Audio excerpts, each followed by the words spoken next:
leaned down and said, "My little guy, Johnathan Gumdrop, candy canes and sugar too. What am I to do?"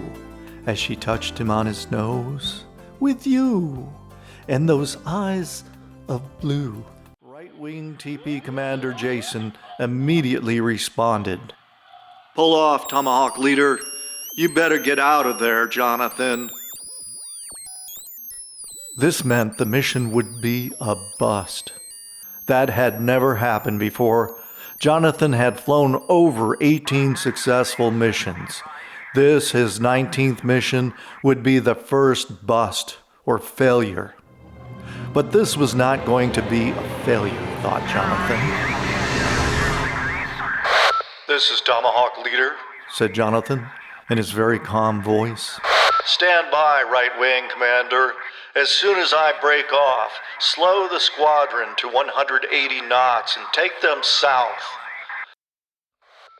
"Roger that, leader," said Jason. "Okay, squadron, listen up," said Johnathan. "I'm going in first. I'm going in on the deck, low on a visual path. I have no instruments." This meant Johnathan would have to fly so low, enough to be able to see the target before he let his bombs away. This would be very dangerous. It was the only way to save the mission. Johnathan, with both hands, pushed the flight stick forward. His jet responded immediately as he went into a steep nosedive. Into a fireball went the ammunition dump. A direct hit. Everything exploded, sending shock waves high into the air. Johnathan felt the first shock wave from the explosion hit his plane. Then another, and another hit his plane and shook him in his seat. Then he felt his arm go numb.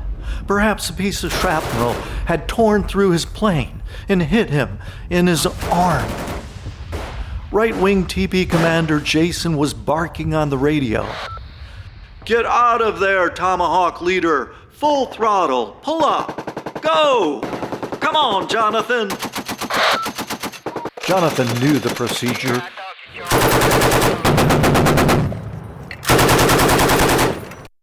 But he couldn't move his arm towards the throttle.